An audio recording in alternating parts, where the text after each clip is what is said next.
नहीं हूं, इत्तलात मिल जाती हैं।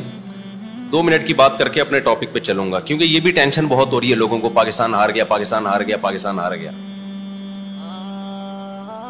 तो क्या हो गया? हार गया भाई, गेंद बल्ले का मैदान है, हार जाए, कुछ कुछ इससे कुछ भी नहीं होता। पागलों की तरह वो खिलाड़ी भी पड़े हुए हैं मैदान में, वो भी कलाबाजियां खा रहे हैं जैसे पता नहीं क्या हो गया।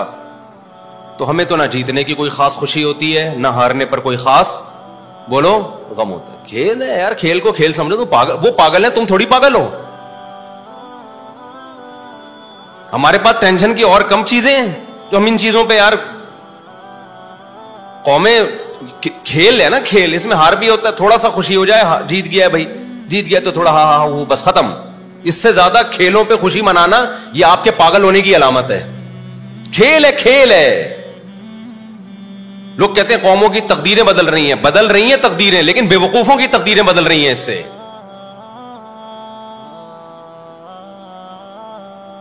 जब बेवकूफों ने इसको इतनी वैल्यू दे दी है ना, बेवकूफ लोगों ने, तो उनकी तकदीरें यकीनन बदलेंगी इससे। लेकिन अक्लमंदों की सेहत पे इससे कोई फर्क बोलो नहीं पड़ता। आप साइंस टेक्नोलॉजी के मैदान में हार गए हो, इस पे रोते हुए अच्छे लगते हो। आप मैदान जंग में हार जाओ, इस पे रोते हुए अच्छे लगते हो।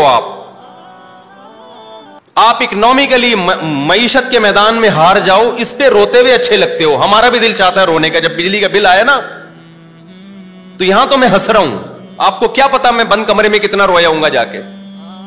सभी रोए हैं ना, कोई मेरे अकेले की बात नहीं है। इस पे रोता हुआ अच्छा लग रहा है कि अबे इतना बिल तेरा बाप देगा क्या। वो आ गया था कि इलेक्ट्रिक वाला बिजली काटने के लिए, तो हमारे लड़कों ने बोला इतना बिल तेरा बाप देगा क्या। खैर वो तो काट के चले जाते हैं। मैं तो सोच रहा हूं कि जड़ से उड़ा दो बिजली का कनेक्शन यार, अंधेरों में रहो, अंधेरों में। एक आदमी का किसी गांव से फोन आया, मुफ्ती साहब पूरे गांव की बिजली कट गई है, कुछ ज़कात सदका भेज दो अल्लाह के नाम पे। सोलर प्लेटें लगानी है मैंने, सोलर प्लेटें।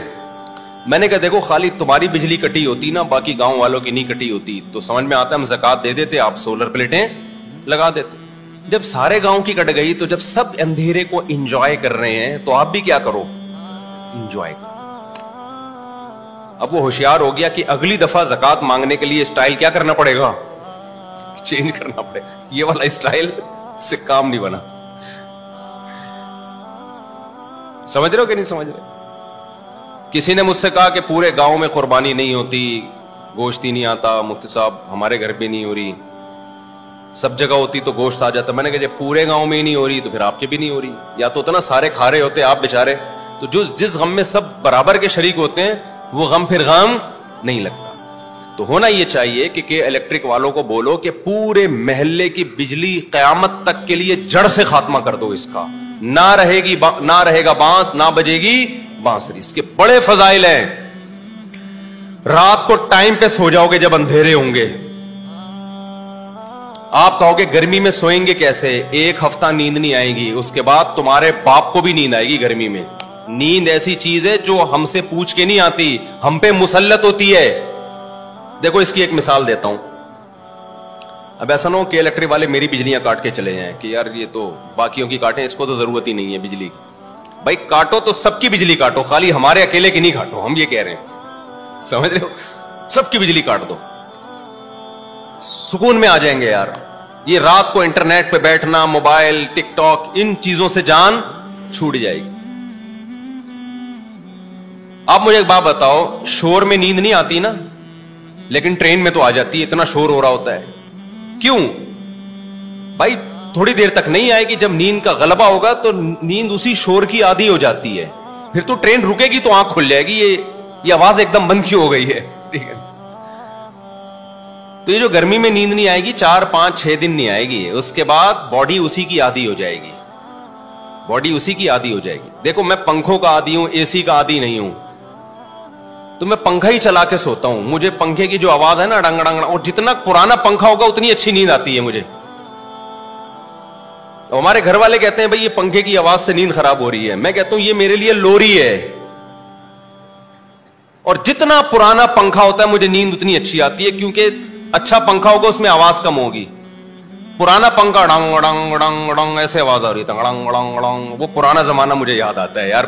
वंस अपॉन अ टाइम इस तरह के पंखे हुआ करते थे।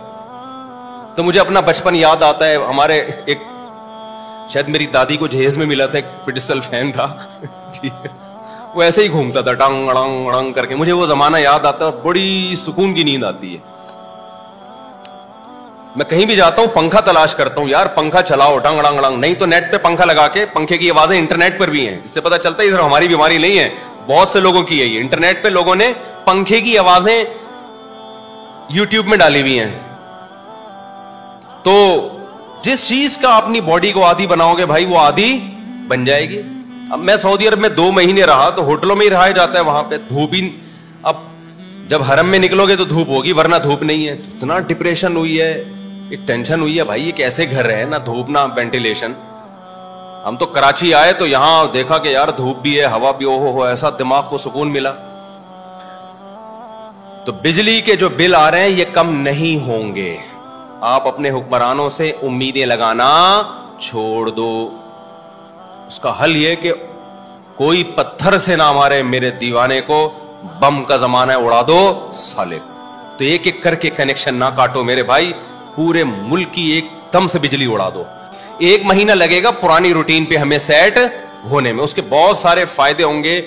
जल्दी सोएंगे, सुबह जल्दी उठेंगे और पसीना निकलेगा।